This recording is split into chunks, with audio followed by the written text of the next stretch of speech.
she does. 6 minutes after 9 o'clock, Carol Ann Baldwin knows the plan. Carol Ann is a master gardener and the host of this segment called In the Garden with Carol Ann. And she's here right now to answer your questions or just to chat with you.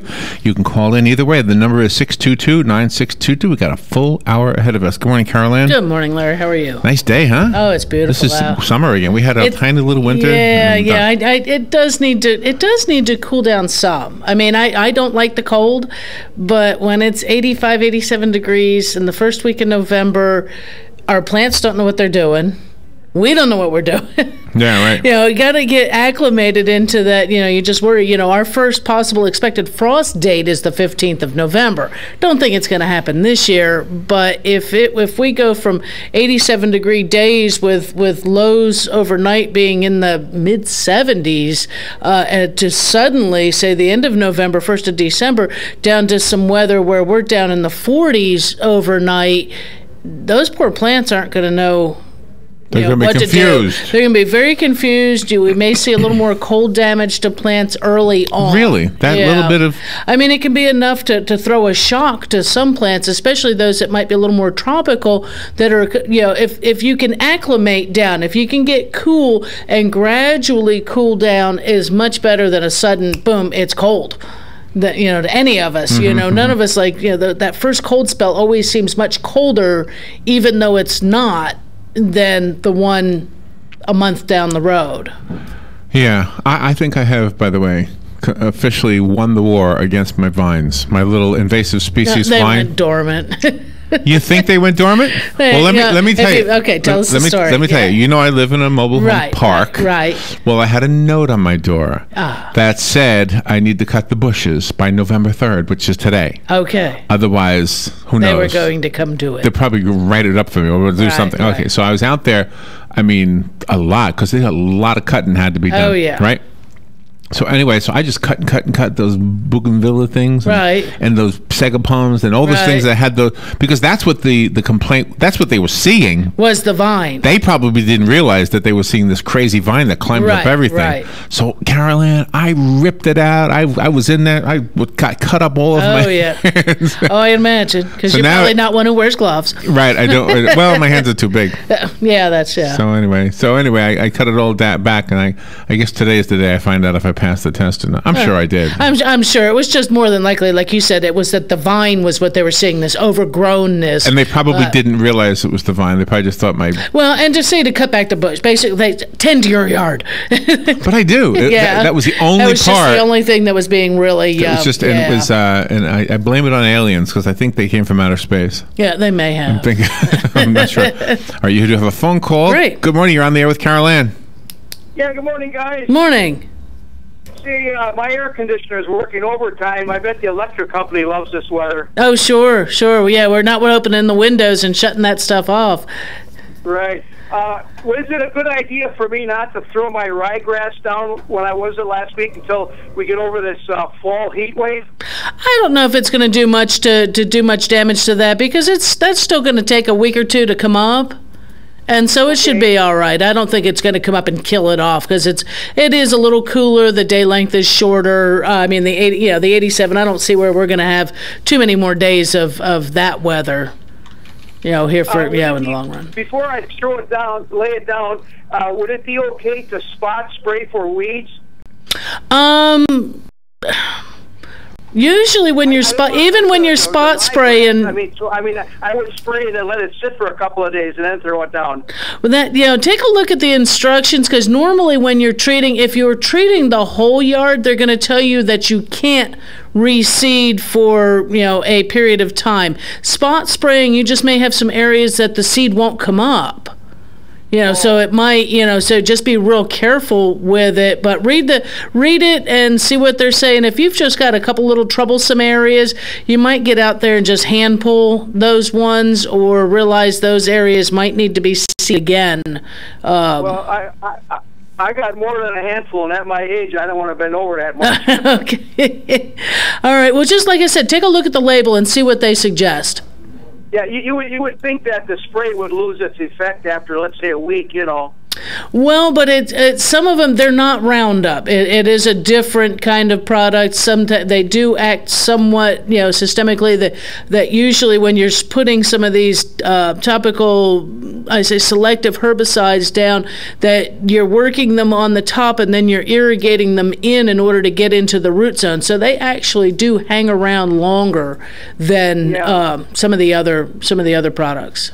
I was told, I don't know if this is true or not, but the spray, when it gets on the wheat, forces the wheat to grow rapidly, and that's what kills it. Is that true? Some of them do that. It changes it's part of the systems within that plant material, and that's how it works. Some of them is that it does force like the system to try to grow too fast, and it just sort of shuts their system down. Other ones, it affects the way they process the food sources that they do have, the chlorophyll and things like that. Yeah. Okay, I'll wait till tomorrow morning when it's still cool, and then throw the ryegrass on and hopefully get done before 10 o'clock or so. But you get kind of fooled with this daylight saving time, so like it's about 9:15 now, but actually it's 10:15, so the sun's up there pretty good. Right. That's this first week or two, it really does throw you off. So get up early. It's light out now. That's my sleeping habits. I get up when it's still dark a little bit yet because I'm so used to getting up at a certain time. Right. Well, that's what you got to do so that you can get out the door while you got the daylight early and it's still a little bit cool. But hopefully we'll get past this, unseasonably warm. The low 80s, the high 70s is where we ought to be, and it's we all need the break. Yeah, it's probably good to have dew on the lawn when you're throwing a new seed down, huh? Well, you don't necessarily need the dew because you want the seed to go down to the soil, not stay on the grass. Oh, okay, yeah. Okay, well, thank you. Oh, you're welcome. You're welcome. And you have another phone call. Right. Good morning. You're on the air with Carol Ann. Hey, good morning. Morning. This is Dennis. Yeah. True story is that when this daylight savings came about, the farmer in Georgia complained to the government that they was given an extra hour for the crows to eat his corn. Oh, wow. Hey, that guy that needs more exercise, let him play senior softball with us. We'll whip him in shape. Oh, there you go. There you go. But the reason I called is I need to see if hot sauce was any good. Oh, it's good hot sauce. You need it stronger or no? Thicker, or? No, it's good. Okay. Yeah, it works. What do you put it on? I like pork or chicken, and something that always needs a little. See if it needed tuning up, and if it needed anything different, I'll modify it for you and bring you more. Oh, I'm pretty happy with it. Okay. Does your husband like it? He doesn't get into quite as much hot sauce, and things like that as I do. So he's been a little easier on it. It's good for your health. Yeah, it is. Yeah, actually, it is. And you get. Yeah, I find myself if I don't eat spicy stuff for an extended time, I begin to crave it. It's one of those things, and your body's looking for that. So. Okay. Well, have a great day. Thanks. Yeah. Does hot sauce have to be wet to be hot?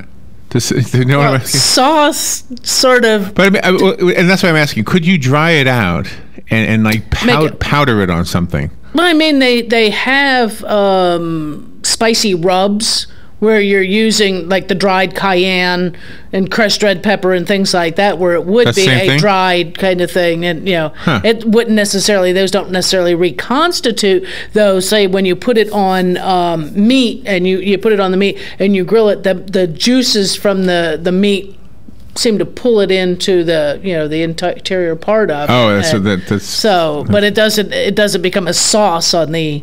No, it wouldn't be a sauce, but it would still have that. Like, could you sprinkle it on popcorn if it was dried and powdered? Yeah. I have a Louisiana or a New Orleans Cajun seasoning.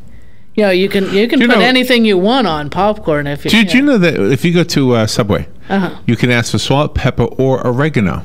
Have you ever asked for oregano? Oh yeah, I've had oregano. Yeah, on an Italian sub. Yeah. So I should do. Do the Subway vinaigrette, because you know that. Oh well, I won't advertise their thing. The vinaigrette on it, right? And then put a little oregano extra on it. Oh, really? I should do that. A little...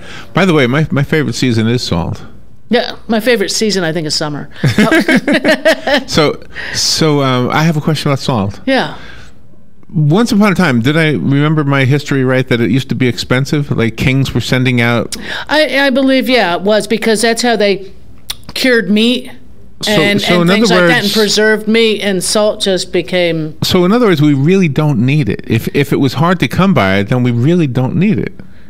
It's a habit, isn't it? Well, for flavoring, for us eating it, yes. It's just a matter of we enjoy the taste of it. Some salts occur naturally in different things just because of what else is consumed, but the reason they needed salt before was the packing of meat in order to preserve it, to dry meat, and things like that. This is the time of year where your two areas of expertise come together. In food and growing. Get the food and plants. Yeah. Yeah, that's it. Right. This is the time of year for that. Do you know? I saw some Halloween decorations. Well, actually, fall festival decorations. They were the dried corn things. Oh yeah, and it was the Indian corn. Yeah. Robin and I went to Brewster's the ice cream place. Yeah. And we saw all the corn that was on those corn on the cobs scattered all over the place. Squirrels had a heyday. That's what I'm thinking. Yeah, but I don't think they ate them. They may have found that it was not palatable because it was too dry. Yeah. You figure the ones that you're going to buy in the store, done like that, are so dry they've probably even been processed with something that doesn't taste good, or some type of a preservative. Well, they probably tasted it, but they kept tasting it, so that's why they were tearing it up. I wonder how they know even to try. I mean, well, it's corn. It's something that they can smell. It's instinctive. Yeah. They can see it. I mean, there's no corn growing around here. Where would they know about corn from? Well, because they know what to eat. Isn't that interesting? Everything knows what to... Like you think about a squirrel... Because we human beings, we only know to go into the grocery store and find what to eat. None of us know how to go out in the... the woods and forage. I mean, some do. I know. I'm sure I have the conversation when David was here, the conversation was very interesting because he said he could go out in these woods and definitely find lots to eat. Right. Find plenty. Go to the Blue Ridge Mountain or something not too far away.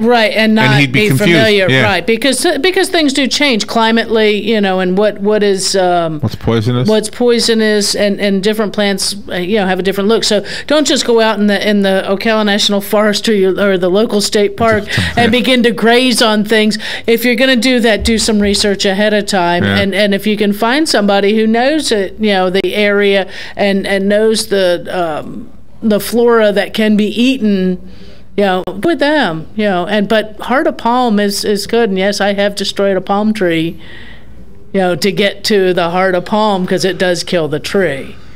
What's the heart? It's the heart. It's the center. That palm tree right there done has a up with sautéed with some onion and some. What function does it pump anything like our heart does? No, the heart of palm. No, it's the center stalk of what the palm tree is. It's what makes the palm tree be alive.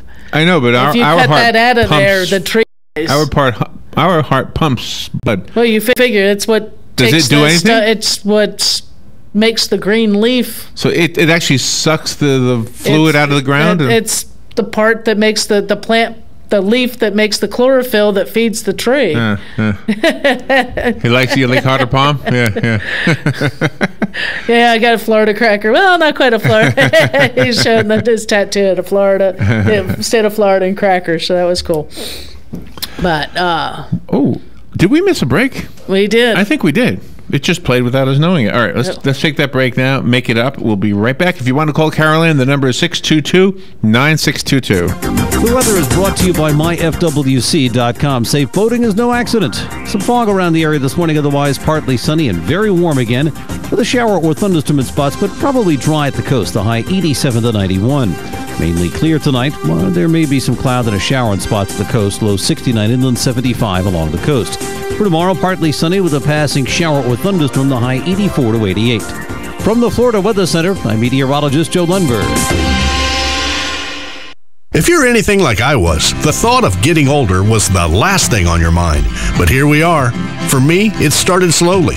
The lack of energy, never being in the mood, and when I was, I could never perform at my best. I tried the pills and other treatments with minimal results. all but given up on my sex life. Then I found the doctors at New Male Medical Center. Wow, they made a new male out of me. Feel like I'm 25 again. I have renewed vigor, so much more energy, and no longer worry about my performance. New Male treated me like my situation was one of a kind, with a custom treatment plan that really works. I feel great. They can create one for you too. It does not matter if you suffer from low testosterone, erectile dysfunction, or just want to last longer. New Male will help you. Call New Male Medical Center today at 352-404-4779. 352-404-4779. That's 352-404-4779. It will change your life. 352-404-4779. Oh, happy anniversary, happy anniversary, happy. Webster University is celebrating their 100th anniversary. You heard right. Webster University was founded in 1915, and on Wednesday, November 4th at 9 a.m., Mike Fallon with Webster's Community Relations will be in the studio with other staff members and students to take a little trip down memory lane. You'll learn about their beginnings, from providing higher education to women to becoming the global educator that they are today. So tune in November 4th at 9 a.m. And happy anniversary, Webster. Well done. Happy anniversary. The Florida State Seminoles travel to Clemson, South Carolina in a game that could decide the bid for the national championship tournament. Will it be Clemson or Florida State representing the ACC? Find out by tuning in this Saturday at 3:30 for Florida State Clemson. Brought to you by Tri-Eagle Sales, your local distributor of Bud Light in the Ocala-Marion County community. Florida State football this Saturday at 3:30. Don't miss it on The Source. 22 minutes after 9 o'clock, Carol Ann Baldwin is here, and she's talking about the things that grow in your yard and your garden. And you found something that's very old. Found an article yesterday online, and it's from National Geographic. So you can find it on there, nationalnews.nationalgeographic.com. A 32,000 year-old plant brought back to life. It's the oldest one yet, and it happens to beat out. It's the oldest plant ever to be regenerated, has been grown from 32,000-year-old seeds, beating the previous record holder by some 30,000 years. It was a Russian team discovered a seed cache of Silene stenophylla, a flowering plant native to Siberia that had been buried by an ice age squirrel. So we all know the movie. How did they know that? Well, near the banks of the Cloima River, radiocarbon dating confirmed that the seeds were 32,000 years old. They found the mature and immature seeds, which had been entirely encased in ice, were unearthed from 124 feet below the permafrost, surrounded by layers that included mammoth, bison, and woolly rhinoceros bones. So they probably found some squirrel bones or something too, or that little squirrel, that little scrat from Maybe that squirrel buried all the other animals too. Could be, but they're saying the mature seeds had been damaged, perhaps by the squirrel itself, to prevent them from germinating in the burrow. But some of the immature seeds still retained viable plant material. They extracted that tissue from the frozen seeds, placed it in vials, and basically tissue cultured it. Wow. Germinated the plants, according to the study. They're identical to each other, but with different flower shapes from the modern genus of them, the stenophylla. They grew, they flowered, and after a year have created seed of their own. And they're saying they don't see where and that they've done anything flawed in anything, so they're believing that this truly is a cool story, yeah. And they're saying how this may help finding out about this, that this seed, though immature, was still viable with quite a bit of modern technology. That it suggests that permafrost could be used as a depository. Or that's how they're saying that, as it was a depository of ancient gene pool, where doing some seed saving and things like that of extremely low temperatures that had, and this was still viable. Then the other one, the 2,000-year-old date palm, the seed was actually buried in a dry, cool area far from the permafrost type thing. So you've got a couple of different things, but they're looking and studying that as another way of preserving seed. Should there ever be a worldwide disaster or anything like that. But they're you're not going to be able to do this at home, but governments and seed saving organizations would probably be able to do things like that. But if you look at the news at nationalgeographic.com, and the name of, let me scroll back up to the top here, it just says the article was 32,000-year-old plant brought back to life. And there's also a related article to the date palm, which was the Methuselah tree grown from 2,000-year-old seed. That is a really cool story. Yeah, that was pretty neat. I saw that one. I said, wow. Yeah. You have a phone call coming Great. in. Let's take that call. Good morning. You're on the air with Carol Ann. Yeah, hi. Morning. Hi, Carol Ann. Yeah. I would like to know, this is Mary in Yeah. Florida, and I would like to know if bittersweet can be grown here in Florida, and which are the natural predators to it, and I'll listen on the radio. Oh, bittersweet. That's something I'm going to have to probably look up. I'm not real familiar with that. Let's see if I can spell. Orange berries. Okay. Put in floral arrangements. Oh, okay. Okay. Well, I may end up having to look that up a little bit for you to find out. If I don't find out anything while we're here today, I'll make sure I write it down and find out for us for next week. Okay. All right. Yeah. Okay. Thank you kindly. Oh, you're welcome. You're welcome. Yeah, that one's one I'm not familiar with, just as something off the top of my head. So I'll have to. And it's decorative. Is that what she said? Yeah, that using floral arrangements. I'm sure this time of year to see whether or not she can grow it for her own floral arranging, and if there has any other positive qualities on that for whether or not edible and such like that. I did want to mention I had a couple of flyers here that we have upcoming Farm City Week. And Farm City Week, it's celebrate the nation's first industry, which was farming, during Farm City Week, which runs November 15th through the 21st. And it starts out here in Marion County with a Farm City Festival at the 4-H Farm, which is located on Baseline Road, which is Sunday, November the 15th from noon to 3 p.m. It's they've got farmers market and live music, fun for the kids. They got a kiddie corral. The youth fun includes making butter and egg toss and color a horse and a scavenger hunt. They'll have farm equipment displays as well as live horses, sheep, hogs, steers. They'll have live herding, dog dog demos. You had to say it right because the dogs aren't herding dogs; they're herding others. The dogs are doing the herding, not being herded. That's weird words. But yeah. So that's coming up on the 15th of November, but that whole week has quite a few different things going on. The kids who are involved in 4-H and such, I think some of the other, maybe even through the schools, knew about the photo contest, and those are all being judged now. There's no more entries into those. But the Plant Science Research and Education Unit up in Citra is having an open house, and there will be tours and different topics on turf care, small animals, foragers, blueberries, vegetables, and things like that. If you want to register, I may have to give you that when we come back. I hear the sound for the break, and we'll finish up on that when we get back because I have to figure this out. We'll take a little break. Remember, Carol Ann's show's got another half hour to go, so if you would like to get on the air with Carol Ann, whether to ask a question or just offer some thoughts about what we're talking about, you're welcome to do that. The number is 622-9622. In the Garden with Carol Ann continues after this.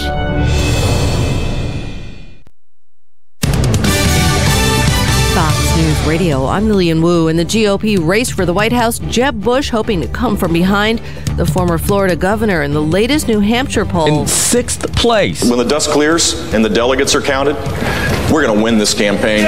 Bush is out with a tour through his home state, South Carolina, and New Hampshire, coinciding with a new ebook and a new campaign slogan, Jeb Can Fix It. Fox Radio's Jared Halpern. Meanwhile, Donald Trump has a new book coming out called Crippled America, How to Make America Great Again. And he calls it his blueprint to show readers and voters how he'll do that if elected.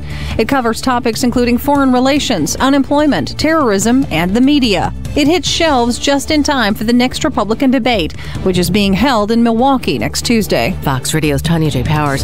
And the Washington Nationals announcing they've hired Dusty Baker as their next manager. Fox News. We report. You decide.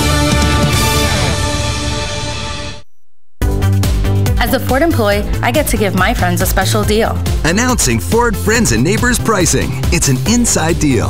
Now for everyone. Just log on to Ford.com, and the low price you see there, that's the low price you'll pay. On cars, trucks, SUVs, every nameplate. Like the super stylish Ford Fusion, the built Ford Tough F-150. And our awesome lineup of SUVs that make it easier for you to be unstoppable.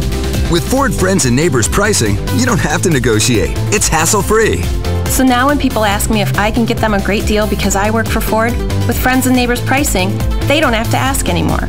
That's because now for a limited time, you can get in on Friends and Neighbors pricing at your participating Ford dealer. This really doesn't happen every day. Ford Friends and Neighbors pricing. It's an inside deal. Now for everyone. Available at participating dealers only. Take new retail delivery from dealer stock by 1/4/16. See dealer for complete details.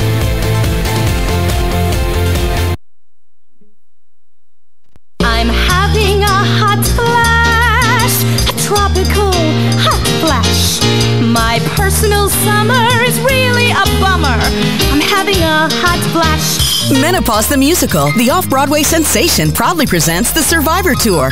Coming to the Curtis M. Phillips Center November 11th. $2 per ticket sold will be donated to Susan G. Komen through June 30th, 2016. For tickets, visit performingarts.ufl.edu. I'm having a hot flash.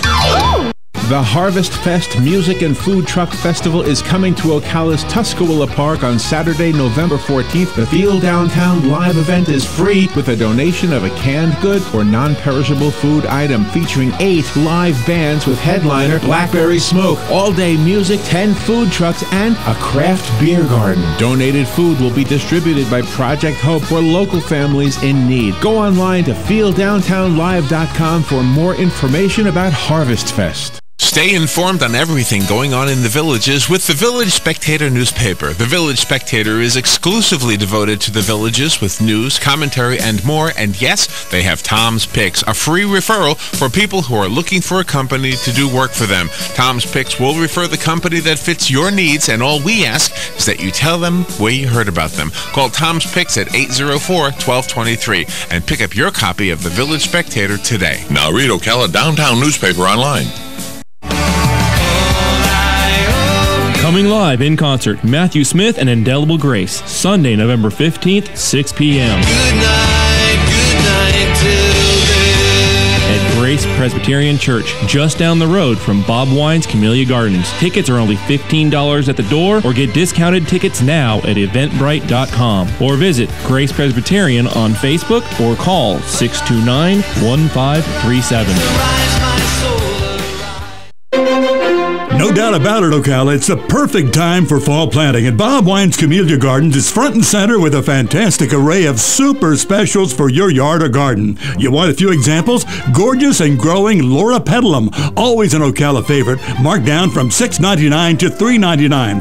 Red and white firecracker plant, just $7.99. A great selection of gardenias, just $6.99. And some beautiful blooming hibiscus, regularly $6.99, now get 2 for $10. And a BOGO on trees. How about this? Still today, you choose one tree, any size, any variety at Bob's super low prices. You get a second tree for half price. Now that's a deal. Got a landscaping plan? Bob can do it for you for a whole lot less. New fall store hours daily 9 till 4, Saturdays till 2. Check them out. Bob Wine's Camellia Gardens, Southeast 38th Street, Ocala. Locally grown, home owned since 1952. All right, 25 minutes before 10 o'clock, 80 degrees here at the studios of The Source. Caroline Baldwin is here answering your questions and conversation, having a talk with us about our lawns and our gardens. Yeah, I was really a pretty good... I was thinking of you the whole time I was cutting these things. Oh, yeah. Because, I cut my sago palms. Right, What I did was I got under them and I did what you told me not to do. Oh, cut them all off? I made them look like little palm trees, you know. Yeah, it brought the trunk up. Because there's so many. Carolina, so many, those little sprouts that come up around it. Right, that it's just going to fill in anyhow. Oh, gosh, it was crazy. But they'll look nice now. You won't have to do something like that for a while. So and you know what it kind of looked, I got 2 more to go, but there was a little coating on them that almost looked like sugar on like a sugar frosted flakes kind of sugar. Yeah, whatever that's that white scale. dusty stuff is. Yeah, that's scale. It was okay to breathe that in, right? Well, yeah, it's just bug stuff. Oh, that's bugs. What, bug duty? No, it's part of the bug. It's, okay. So I was breathing in bugs. Yeah. Oh gosh, you have a phone call. Okay. Good morning. You're on the air with Carol Ann. Good morning. How are you guys? Good. How are you? Good. I just was wondering if you have noticed the palm trees they've planted on 27, the exit at the interstate, and also on 200. No. They have planted mass palms. I believe they're date palms or Phoenix something or other, big tall ones, on both of those exits. Wow. Or right before you get to the exit on the interstate. Oh. Sort of like what they did down south. Kind of like what they did down south. Correct. They didn't do it on 40 because 40 has all the trees and stuff already there. Right. You know, it's not exactly the exit. It's sort of like before you get to the exit. Sure. But there's probably about 40 of them there, and they're huge. Wow. No, I hadn't seen them. It probably looks nice, though. Yeah. Like the ones that they planted at the Publix. You know, the new Publix over there by Tablet? Right. There's the big palms. I don't know which ones they are, but yeah, it's awesome looking. Cool. Let's hope they're cold hardy. Yeah. You have a great day. You too. Thanks. Yep, something to look for when you're out and traveling around, seeing different things. But to go back to what I was talking about before the break, the Farm City Week during the week of November the 15th through the 21st, starting out with Sunday the 15th with the Farm City Festival at 4-H Farm, and then on that Wednesday, the Plant Research and Education Unit up in Citra is open with an open house. Okay, and they're having, Celebrate Farm City Week with a tour of the research facility with the comfort of a bus. You have a 1-hour tour followed by a free lunch sponsored by the Marion County Farm Bureau. In the afternoon, there's seminars at 1 o'clock. You can attend your choice of one of 3, which is turf care, small ruminants, or vegetable gardening. And Jim Jardin is doing the lawn care, and I'm doing vegetable gardening. And at 2 o'clock, there's irrigating turf, forages, and blueberries and peaches will be discussed. And you can, roam around the area. The Florida-friendly landscape gardens are at the facility. Nice research facility, and that really weird address will get you to the Eventbrite. You might be able to go to just www.eventbrite.com, but you may need to look for this, or if you I would call the county extension to get this web address, because it really was kind of strange. It's the https://goo.gl/K9P, those are lowercase. Oh, wow. Capital T, 6 lowercase b. Really weird. That's why I wouldn't give it to you before the break, before I tried it, because it looked like one of those kind of links that might not have been right, but it was. It came right up to this event on there, and it has a place to click to find out more information on the event. But should be really nice to be able to see that research facility if you're interested in farming, just on how things, the research that they do through the university. And you have a phone call. Good morning. You're on the air with Carol Ann. Good morning, Carol Ann. Morning. I had a question. We planted a grapefruit tree several years ago, and it's about 8 foot tall now and doing well. Okay. Had maybe 30 grapefruit on it this year, maybe more. Okay. But before they mature, before they look like they're pickable, they fall off. Oh. We have 2 or 3 that fall off every day. Is there something that we're doing wrong?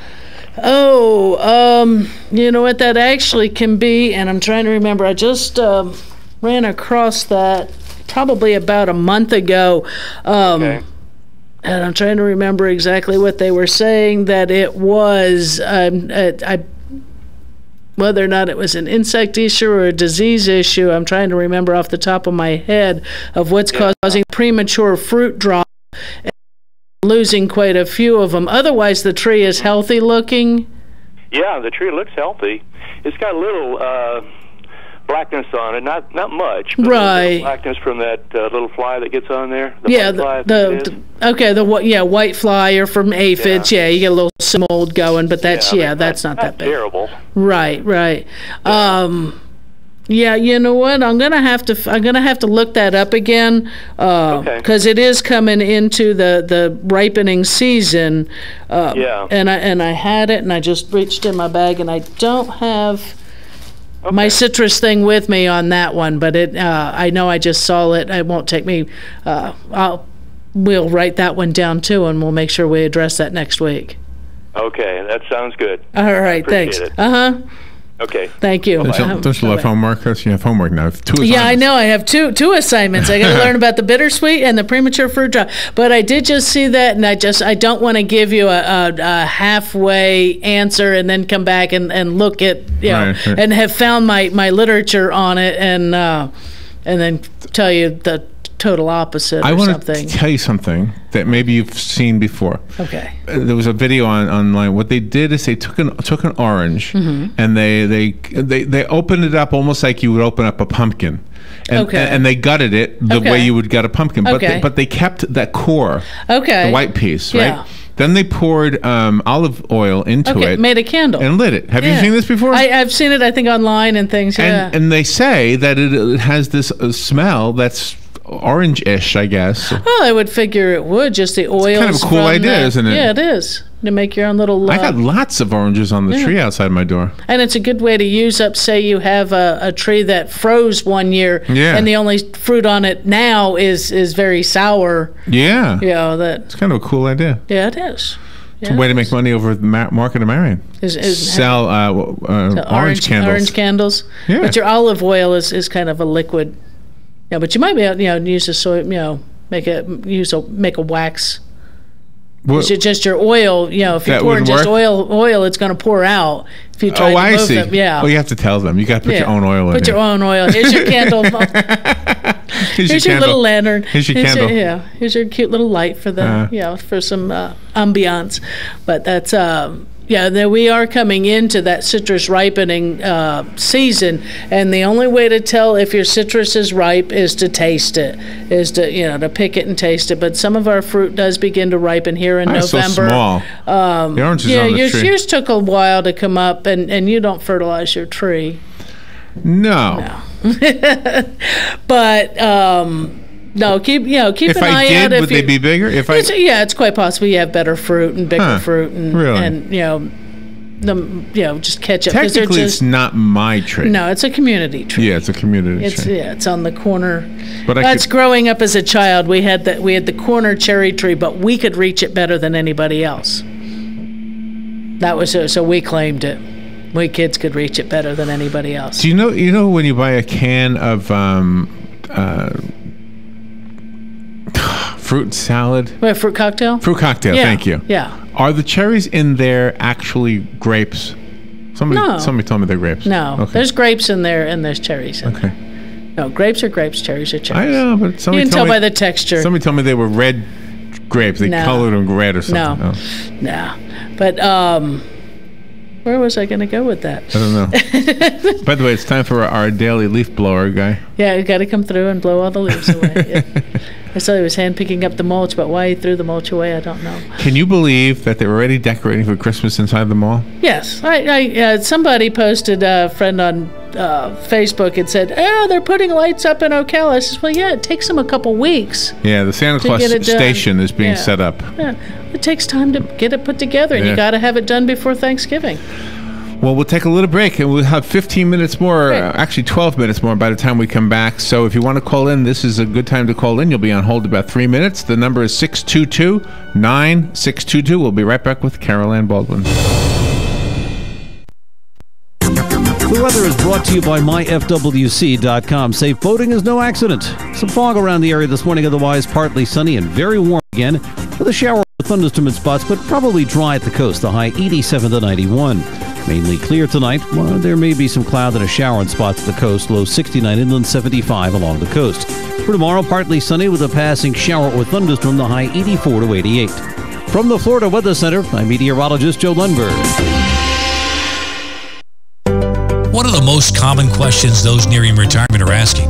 Will I outlive my money? Retirement questions like these and many more will be answered every Saturday morning at 9 a.m. on Planning for a Better and Safer Retirement with hosts Francois and Julian Pozenet. Francois and Julian will help you put your retirement puzzle together. Catch Planning for a Better and Safer Retirement Saturdays at 9 a.m. on Ocala's News Talk, The Source 96.3 FM and 1370 AM. Join R&D Tactical Solutions at Ocala Gun Range, Saturday, November 14th from 3 to 6 p.m. for the Star and Shield benefit in support of local law enforcement and the families of fallen disabled officers with bullseye shooting competition and more. Yes, it's open to the public. Proudly sponsored by R&D Tactical Solutions, WOCA Radio, Big Country Entertainment, and Black Bear Smokehouse, located in the Anthony Industrial Park next to the Supervisor of Elections. The Star and Shield benefit, Saturday, November 14th from 3 to 6 p.m. Here's what you may have missed on the John Tesh Radio Show. And it's bad thoughts about messing up or not being good enough that kill confidence. So tell yourself, you can do it. Blowing bubbles can help us fall asleep because it's like a deep breathing exercise helping to calm our body and mind. And since blowing bubbles feels silly, it helps the mind move on from worries that might keep us awake. So throw back some cranberry juice, improve your heart health within 24 hours.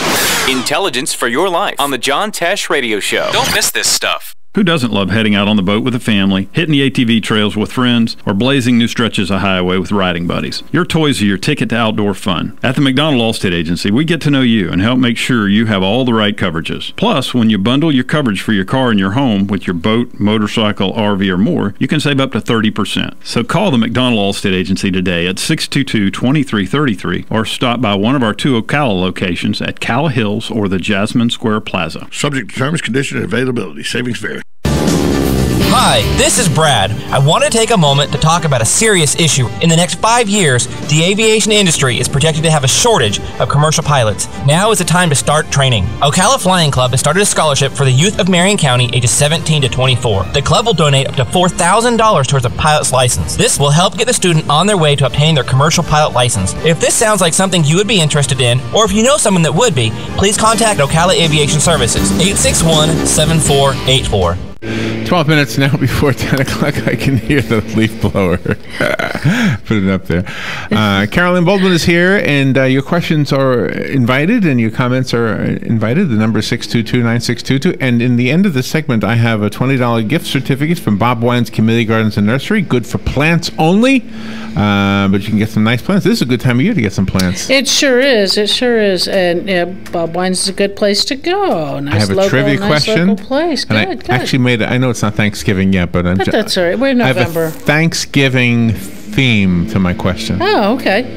I did have one other thing that I knew I wanted to get to because I'll probably forget by next week. Coming up November 13th and 14th, again up in Gainesville. This is the Wilmot Gardens Fall Camellia and Plant Sale. It's a Friday, Saturday, Fridays from 3 to 6, Saturday from 9 to 4. They have over 400 camellias, succulents, and various plants to choose from. Clay pots, handcrafted wood planters available for purchase. And the parking is available. Wilmot Gardens at the University of Florida on Maury Road in Gainesville. See if I can see their email address. Well, their web page is wilmotgardens.med.ufl.edu, or phone number up there 352-273. If I made this bigger, I might be able to see it. 273-5832. So if you need some more information on that, but it's the first annual Wilmot Gardens Fall Camellia and Plant Sale. So something else to look forward to. Even if you don't buy, I'm sure it's going to be pretty to look at and see. It's a nice gift this time of year. We think about what to get, as a gift. Right. So especially one that'll grow. But think about that 25,000-year-old plant. The 32,000-year-old. 32,000. Wow. I mean, that was pretty good. Now, do you think they'll make a business out of that? Do you think they'll? I mean, there are species of that plant that are modern versions, right? So I'm sure they will probably look at some of the other genetic part of it. I mean, you figure that plant survived. It sounds as if it's just I'd say an ornamental plant, not necessarily something you would be consuming. Not a right. So. I think a lot of it is just the research of going, okay, this was found in the permafrost. They did manage to bring it back up into a growing plant that did create seed. Right. And so this is some way to look at these temperatures and grow and conditions on storing seed. I think is what they'll more get out of that than, oh, looky here, we found a related species to something we have. I don't know if 32,000 years is enough time to ask this question about. Oh. Because how many years ago did the dinosaurs live here? Millions? Yeah. I mean, they said they found woolly rhinoceros and bison and things like that, bones. So, and those aren't considered dinosaurs, though, no, right? Okay. No, that was a But anyway, and I remember hearing somewhere, of course I might be remembering wrong, that there was more oxygen in the atmosphere back in the dinosaur days. I've heard as well, things like that, but that because of the amount of plant material. But 32,000 years is nothing compared to millions of years. No, but you figure there's probably a lot more plant material because there was still more plants than animals that consumed them. So that's why. Yeah. Because there's probably more. Plants. Yeah. And that each plant taking in the carbon dioxide and reconverting that back into oxygen and then converting it back and forth. But I am looking up. I did look up the bittersweet on while we were on the break, and it is listed with it as a plant for the southeast. So I will find out some more on that, but it is one. It does sound like, because it's just there's a quick listing. It's middle south. We're considered coastal south, so I'll have to look a little further on that because they don't have the coastal south listed on that. So our summers might be a little harsh on it. It's not necessarily our winters, or it's our lack of winter that we don't have enough chilling time. Right. And that's where we get into some of that whole thing with our trees that change color, certain plants that just won't grow here, or when our peach trees and pear trees think that it's springtime in January just because we had a few hours of cold, we have some warm period, and boom, they start to bloom, and we're in trouble. They get triggered by them, right? Yeah. So it's I'll take a look and find out a little further on that. But at least it is listed within the southeastern U.S. So we, got at least a little bit of a start on that. So anything you talk about the cold for the outdoor plants? What about when you put the artificial heat on indoors? Indoors, yeah. When we do finally have to turn some heat on, or we're turning the air conditioning back on and things, and have to, we do have to watch for that because the humidity in the air drops. So you may need to find that you have to mist your plants, or you're watering them more often, your house plants. Or even taking, if you have a cluster of plants on a table, you might get a dish that you can fill full of pebbles and just fill that with water and tuck it in between. It becomes something decorative, maybe the little glass beads in there, and that you can keep the humidity up. Or have a glass saucer that you can fill with stone and put the water in. And then your plant isn't sitting in the water, but it's got water near it, raising that humidity. When we're bringing plants in from outside. And if you're, working, you're contemplating that of when our temperatures finally do begin to cool down, is find your area, because you don't want to have to move them constantly. Find an area that you know is nice for them. Get it ready for them. If you need to throw a lamp in there with a grow that you're afraid your plants aren't going to get enough light in those areas, find a lamp. You can find the grow light bulbs. Nowadays, I think you can find them right in this, just in your home improvement stores, or order them online. And think of that humidity that you don't just forget about them. Plants that they don't need fertilizer in the wintertime, but they do need some moisture. They don't grow as much, but still need a little bit of care. Watch the water. Are you ready for my question? I am. Okay, I don't know how long this is going to take to find an answer to, but here's the deal. We have a gift certificate to Bob Wine's Camellia Gardens and Nursery. Right. You can use this gift certificate. It's worth $20. You can use it for plants. Right. Not for fertilizer. Right. Not for shovels. Mulch, not for pine straw. Right. So plants only. And I'm guessing they have a nice assortment of plants there. Oh, yeah. I've not been there, but you've been there, right? Oh, yeah. Okay. Yeah. So there's a $20 question right here that you have to answer. So the plant I'm going to ask you about is called the Torenia. Torenia. Do you know it? Oh, yeah. Okay. Yeah. Oh, and I know what you're asking. Oh, you do? So yes. Okay, don't give it away. Oh. So it has a nickname. Oh. Oh, you know. And the nickname is associated with something that is in your Thanksgiving dinner. It's a tradition of Thanksgiving, yes. Yeah. The dinner specifically. Yeah. The turkey specifically. Right. Yes.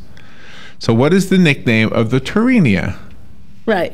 And you knew it right away, didn't you? I did. Wow. And do we have these growing around here? You can grow them around here. Yeah, we do grow them. And it's a plant a little bit for shade. So it says a shade-loving annual is what it says here. Yeah. And so something a little different if So if you know what the nickname is to the Torenia, it's the one I'm looking at is purple. Are they all purple? Yeah, no, they're purple. It's sort of like shades of purple. There's pink, a violet that's in between the dark purple and the pink. So it's like a cross on those. So let's see if we have a taker here. Good morning. You know what the nickname is of the Torenia? Yes, it's the wishbone flower. You're so smart. Very good. Absolutely. Yeah, it's not the gizzard. One of my favorite flowers. Oh, well, wonderful. See, no wonder you're going to know what the answer is. So now I'm curious what the wishbone part looks like. Part of the flower. No, but the flower is really cute, and they will reseed. I had one that reseeded quite a ways from where I had a plant growing. Oh, wow. Sometimes, for a couple of years. Oh, well, good.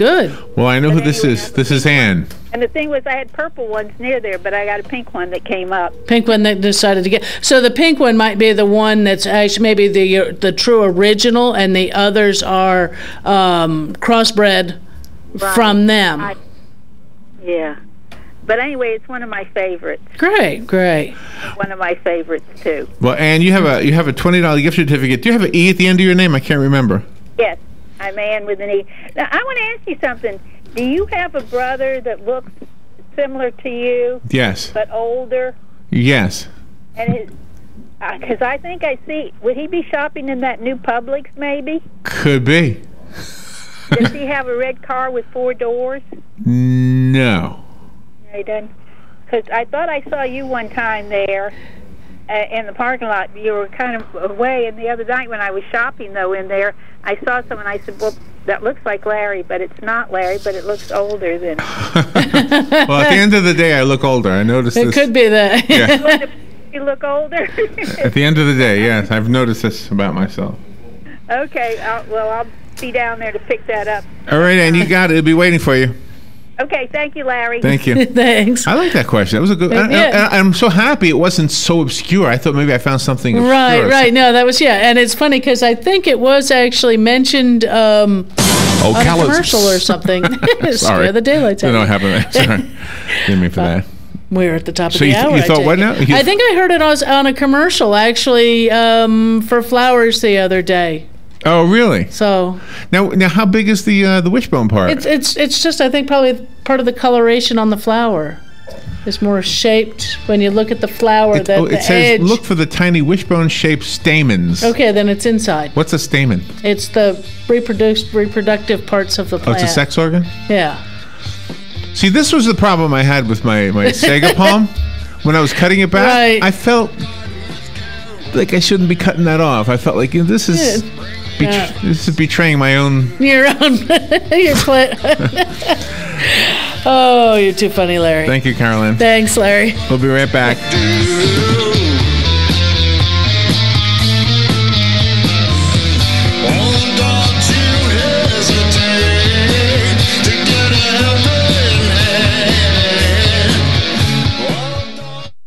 Broadcasting from the Paddock Mall Studios, this is WOCA, Ocala, Gainesville, The Villages, 1370 AM, 96.3 FM.